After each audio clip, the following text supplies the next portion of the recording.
নমস্কার দর্শক বন্ধুরা, লক্ষ্মীর পঞ্চব্যঞ্জনে আপনাদের সবাইকে স্বাগত জানাই। আজকে আবার চলে এসেছি আরেকটি রেসিপি নিয়ে। রেসিপিটি হলো কাঁকড়ার কষা। আসুন তাহলে দেখে নিন কীভাবে আমি তৈরি করি। এখানে 4টে বড় বড় কাঁকড়া ছিল, দেখতে খুব সুন্দর কাঁকড়াগুলো, কাটতেও মায়া লাগছিলো। তারপর কাঁকড়াগুলোকে কাটা হয়েছে, ভালো করে ধোয়া হয়েছে, তারপরে লবণ হলুদ মাখিয়ে আমি কাঁকড়া ভেজে নিলাম। এর আগে আমি সিদ্ধ করে রান্না করেছিলাম। ভেজে নিয়ে কাঁকড়া অনেক রকম রান্না দেখিয়েছি। ভেজে নিয়ে সুন্দর করে লাল লাল করে ভেজে তুলব। একটা অনুরোধ, ভিডিওটি টেনে দেখবেন না, পুরো ভিডিওটি দেখবেন। এবার আমি সব তুলে নিলাম ভেজে ভেজে। দেখুন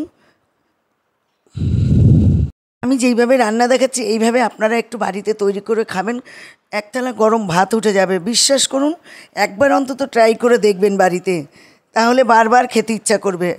আর কাঁকড়া এত টেস্ট ছিল কাঁকড়াগুলো, সে আপনাদের বলে বোঝাতে পারবো না।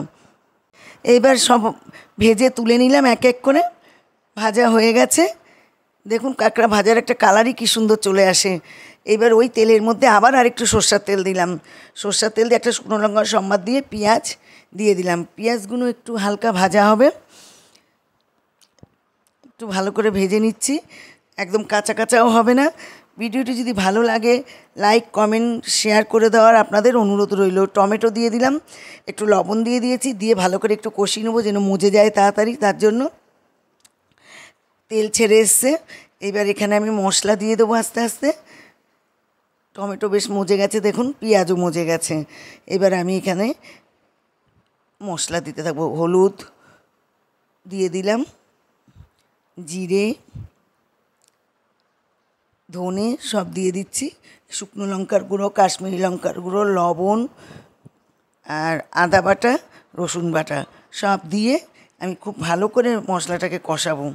একটু জলের ছিটা দিলাম, দিয়ে ভালো করে কষিয়ে নিচ্ছি। একটা কথা, আমার না ভিডিওটা কেটে গেছে, পরে দেখলাম মশলার মধ্যে যে কাঁকড়া ভাজাগুলো দেওয়া সেইটা ওঠেনি।